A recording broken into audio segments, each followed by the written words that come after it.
Welcome to the Impact Room, a business, CX and leadership podcast brought to you by the team at Douglas Jackson. We feature real conversations and powerful insight from impactful and diverse leaders driving growth, business, CX and transformation that helps elevate and shape exceptional leadership. So let's dive into our next episode, and please don't forget to like, subscribe or share if you like this content. Thank you. Fabulous. Yep. So hello. Today I am joined by Lyndon Purnell, a CIO and fractional leader who spent over 20 years mastering technology, cybersecurity, data and digital strategies in global organisations. He's helped businesses scale, save millions and stay secure in a world where tech risk and change move faster than ever. Lyndon, hello. Lovely to see you again today. Yeah, morning, Michelle. Great to meet you, and thank you for that introduction. Really looking forward to the next half an hour with our conversation. Absolutely. So, Lyndon, what exactly is a Chief Information Officer? Why might a business want to appoint one? Yeah, well, CIO, Chief Information Officer, it is a grand title, but when you boil it down, the CIO is responsible for technology. So any aspect of technology. So it could be the computers you're using, it might be your cyber strategy, it may be the outsourced partners you're using. So it's broad sense technology. The job of a good CIO is to make technology work for a company. So no matter what company is today, you will be using technology. Yeah. You probably need somebody of a CIO nature to be able to help you get the best out of your technology. Excellent. So some businesses have actually got like a chief technology officer as well as a chief information officer. So have you seen that, and why would a business need both? So there is two fairly distinct differences between a CIO and a CTO. So a CIO looks after the broad sense of technology. So it could be any part of your technology setup, whereas a chief technology officer will tend to look at how they develop technology, coding, developing applications to run your business. So there's a subtle difference there.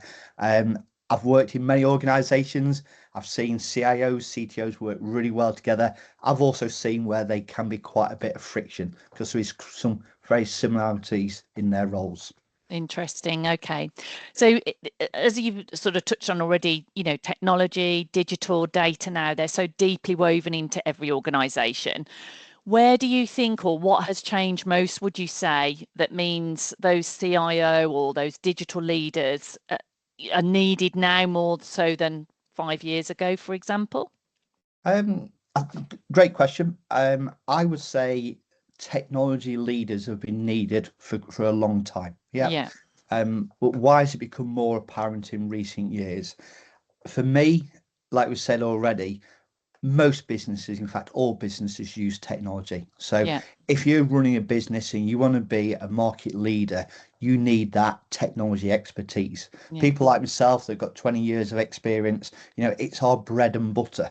So if you're running a business, you're not going to try and do your finance yourself. You're not going to try and do all your HR yourself. You're going to bring in specialists. So bring in the tech specialists. It's a crowded market.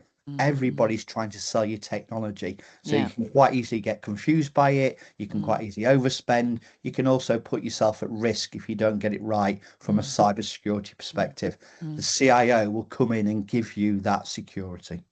Excellent. And it's interesting you say it's such a crowded space. I think nobody knows what to do and where to go, do they? Everyone's sort of selling the same sort of the holy grail in terms of their tech stack, aren't they, or the vendors? But actually, as we know, and there's so many in the press, businesses spending all this money and it just failing really badly.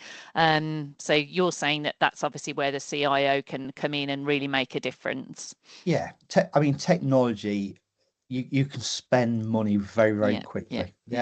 In recent years, working in the business I've had to say stop to certain suppliers because they're taking money and the return for the money you're spending is not making any difference. So it's quite easy to get consumed into big bills and paying a lot of money. So you've got to work well.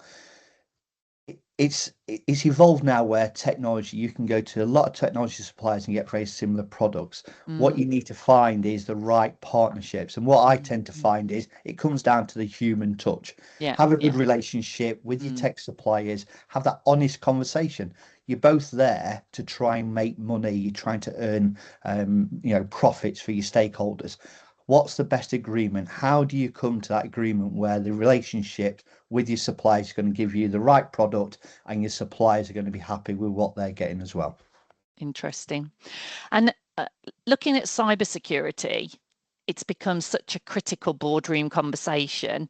I mean, there's been some really big press stories this year about some really big brands and sort of the cyber issues. So how can leaders outside of IT help strengthen their organisation's resilience, would you say, Lyndon? I think you've got to wake up. You've got to be taking it seriously. It's not if, it is when.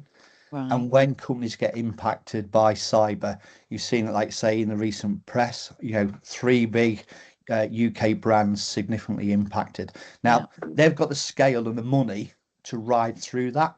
Yeah. But if you're a small, medium business, if you get hacked, you get a cyber attack, there's a likelihood it's going to take you out of business. I think it's something like 30% of businesses that are attacked do go out of business. So Really? you've got to really take this seriously.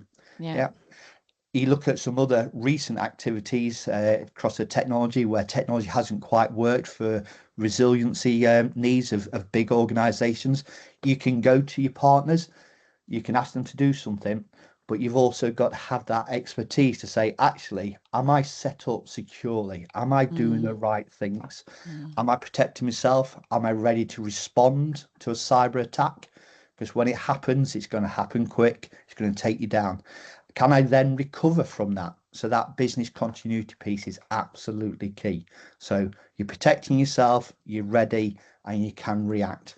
Again, a CIO will help you understand where you are today and will easily give you guidance on how you can improve your cyber posture.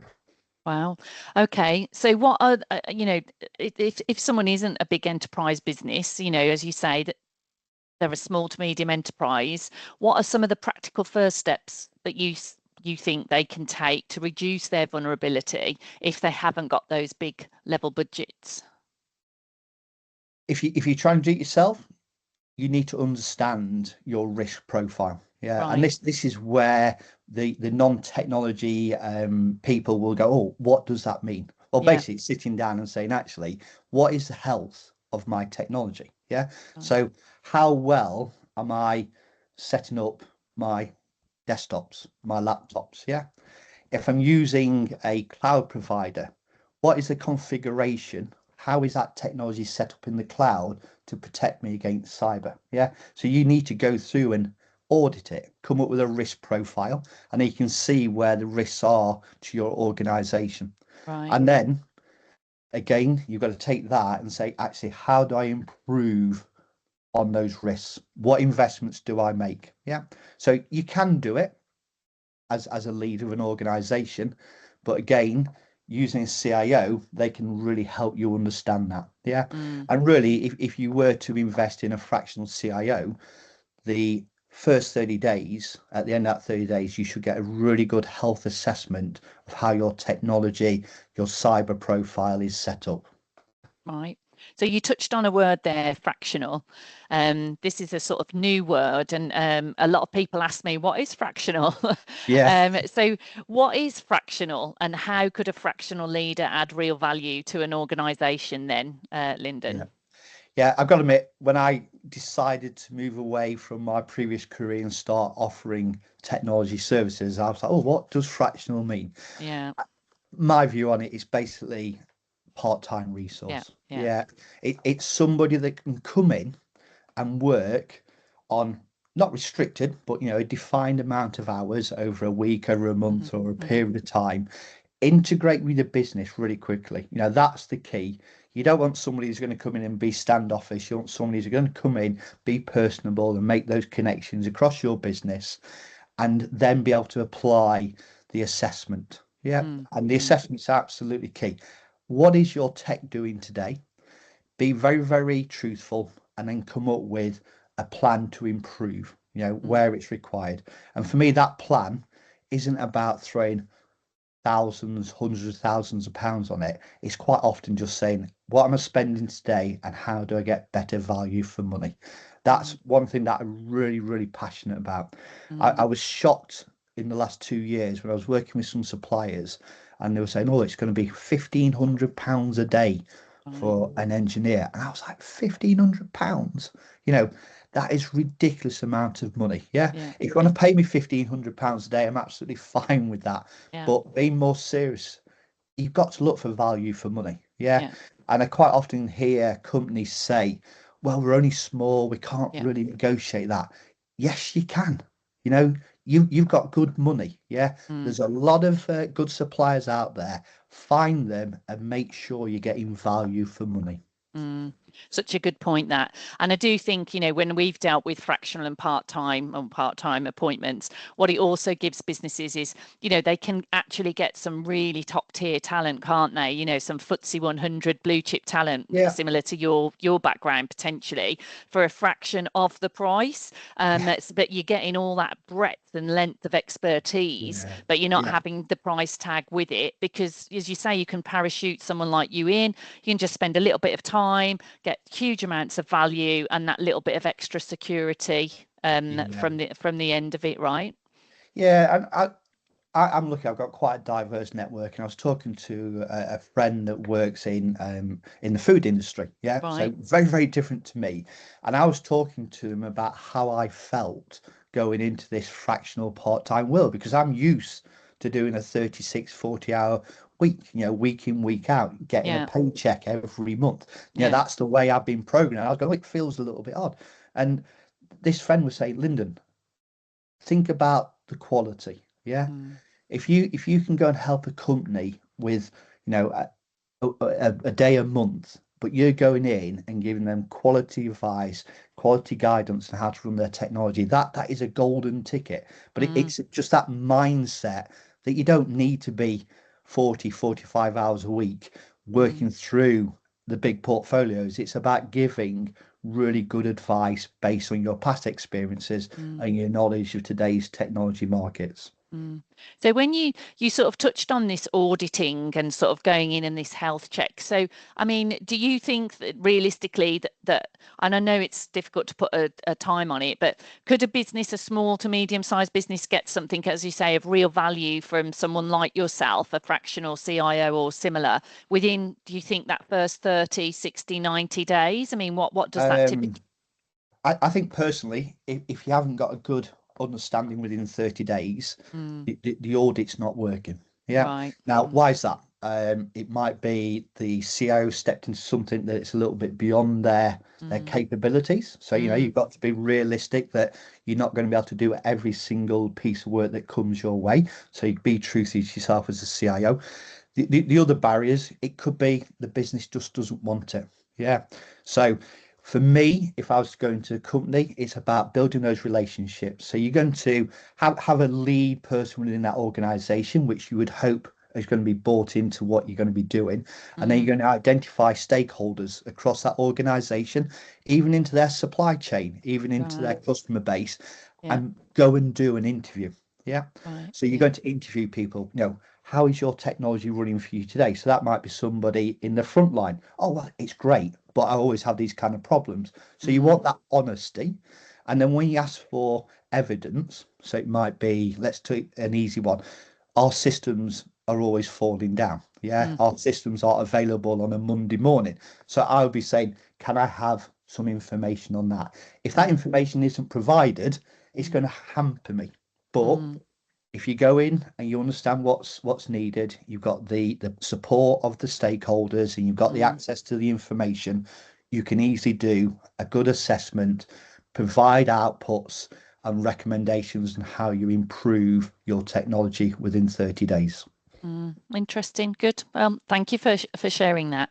So going back to sort of technology and the things that you've talked about and how the industry is moving along and all of these different elements, So what kind of skills and mindset or approach do you think the next generation of technology leaders needs to thrive, Lyndon?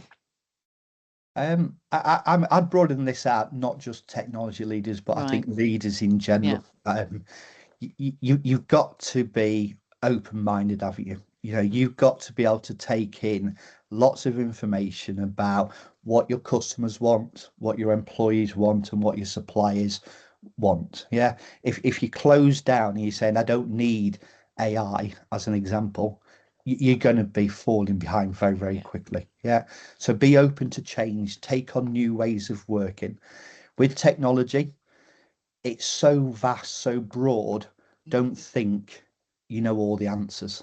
So again, I'm promoting the CIO, but if you're going to do something with technology, speak to somebody who's the expert. Yeah, it will make a real big difference. I think, when you look at leaders across the globe, leaders always recognize that they're not the smartest cookie. Yeah, they look to bring in the experts across all the fields. Think like a world leader. Yeah, it's a good point, and I hear it all of the time. The best leaders, they don't need to know everything, but I think there's this fear, isn't there, amongst maybe, I don't want to say not the best leaders, but some leaders, that they do need to know everything themselves and they have to do everything themselves. And then, as you say, they become unstuck because it's moving, rapid pace of knots. You might do a course on AI or automation or whatever, and by the time you've done it, they've just released a new version of something, and everything you've just learned has changed, right? I was, again, I'm not going to name names, but I was with a group playing golf on Wednesday, and I do enjoy my golf. And I was listening to somebody who is in a very different business, a manufacturing business, and within 20 minutes of playing golf, they were telling me how they're using AI. And they were really pushing it in their manufacturing business, and it was really great to hear. But that individual was very forward thinking as the leader of that business. But what you heard, I'm bringing in the experts. I'm working with these experts. This is what I think I need to do, but the experts are coming in to help me succeed with it. And it was really very refreshing to hear that. And when you say sort of, talk to the experts and things, and obviously, my job's recruitment and executive search, and, obviously we do a level of assessment to ensure people get the right type of experts. But what advice would you give to leaders who don't come from a technical background, but want to better understand and lead in this increasingly digital landscape? If they're going to experts or they're going to identify an expert, how do they know one expert from another if they don't know? You don't know what you don't know, right? Yeah, it's a very, very good question.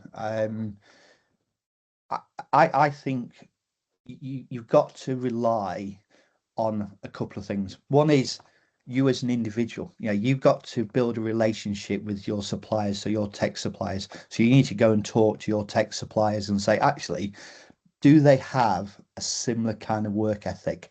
Do they want to challenge the status quo? Do they want to move forwards using technology?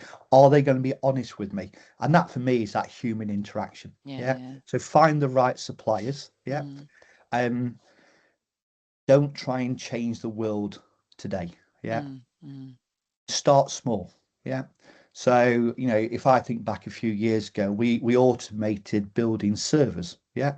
And you heard in the the tech press about how people were building servers, which is basically a computer, in minutes, and you're going, oh my goodness, it's taking us 16 weeks to do it. They're doing it in a minute.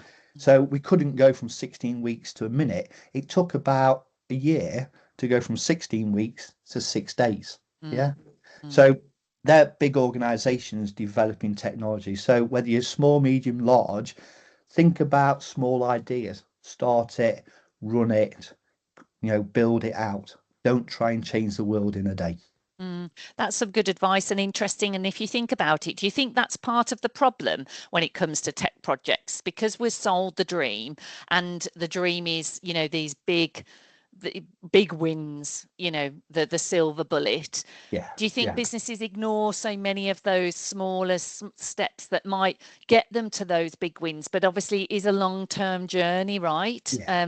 Do you think that's part of the problem, and that businesses maybe need to be more aware of what is realistic within that first 30 days, 60, 90, that roadmap of technology or change that they're looking for? Yeah, I think you can see the press, and there's certain tech leaders that make these grand statements. They've got billions. Yeah, they've got absolute billions of pounds being pumped in to bring in the technology. Yeah, so that's not realistic to ourselves. Yeah, so it's most companies, in fact, all companies will be spending money on technology. Yeah. So have a look at that spend. Yeah. Make sure you're getting value for money, which I've already stated, but then also say, actually, if I spend an X amount of money, how do I improve my technology? So if you embed that into your business where you're continuously looking to improve, so it's not a big spend, it's just a continuous improvement, you can get really great value, and it may take 3 months, it may take 6 months to see the first benefit, but then you can start building and you get that continuous improvement mentality across your organization. It's interesting, isn't it? Great. So is there any other advice that you would give, to a leader? Let's say I'm a managing director, CEO, COO at the moment, and I know I've got a problem. Most people have a challenge in the world of tech, data, digital, is there any other advice that you'd offer, Lyndon? I would say if you're sat there concerned that there's a risk that your business might have a cyber event, you're spending too much in your technology, your employees aren't engaged with artificial intelligence, have a conversation. Yeah. I'd be more than happy for someone to come to me and have that 30, 60-minute conversation. I could quite easily say, actually, what you're saying to me, sounds great. Yeah. Continue what you're doing. Or I might be able to say, actually, I can help this way. Or I could say, actually, I know some experts over here. Let's get you connected. Have that conversation, and at least you know where you are and what the risks or the opportunities are for you. Interesting. And before we sort of finish, you touched on something there, or you mentioned employees, and I did want to talk about that, because I think there's a lot of companies go really hard on tech, don't they? And having a tech expert, and there is this disconnect between technology, business, process, and people, right? Do you see that as, again, another major issue? And how could a business better improve those sort of connectivities, if you like? Um, for me, technology and your employees is absolutely key. It has been for many years. Productivity. If you use your technology correctly, productivity gains are there. Yeah. AI is just accelerating that. So my view is you need to have an employment team that are using AI. Yeah, because you're going to fall behind if you haven't. So the key for that is connecting with your employees, understanding what do they think about technology? Are they happy with it? Is it working for them? Make sure you understand where they're coming from and then give them support. Yeah. Support could be as simple as, here's our AI policy. Yeah. This is how you can use artificial intelligence. Or it might be, actually, I'm going to give you some training. Yeah. So there's open training available across technology. So it can be very, very low cost, but can be very, very impactful on your employees. And, employees using technology correctly, using the AI correctly, will be the success stories over the next couple of years. Interesting. And also on the cyber side as well, right? I think, a lot of the cyber security issues, it was perhaps internal employees opening or doing the wrong thing, wasn't it? A lot of the time, I think. I don't want to talk out of school. But in general, your weakest point in your technology is your employees. Yeah. 95% of cyber attacks are through people. Yeah. So phishing, where people are trying to manipulate you, your teams, your employment groups. Phishing is basically manipulating you to try and get access to the computers. So if you haven't got phishing defenses, If you don't know what phishing is, you need to get to know what that is. But the really important piece is educating your staff. Yeah. Because that closes down the risk significantly. If you use authentication, so access controls, if you use multiple factor authentication, which is basically, getting a second kind of identity check, maybe through your phone, that reduces the risk significantly as well. So there's easy things to do that don't cost much money to reduce the risk of a cyber attack. Great. Oh, well, very interesting. I'm sure there's lots of questions people might have for you, Lyndon. So obviously we'll link all of the contact details for yourself as well. I really appreciate you taking the time to share your knowledge and expertise. Is there anything else that you wanted to sort of end on or talk about that we've not covered? No, nothing really more to say other than a big thank you to yourself, Michelle, and also to the wider Douglas Jackson team. I've been in conversation with you over a few months now. Really appreciate your support. I'm looking forward to, working with you going forwards as well. Oh, thank you. That's very kind. Good. Well, lovely to spend time with you. As I say, really valuable insight and information. Really grateful to you for sharing. I know so many businesses are sort of grappling with this, and we're being asked a lot more about the Chief Information Officer role. And as you say, the fractional side of things is obviously growing, and I'm sure it will continue to do so into 2026 in this uncertain world that we're in. So thank you again. Really pleasurable conversation. Yeah, thanks, Michelle.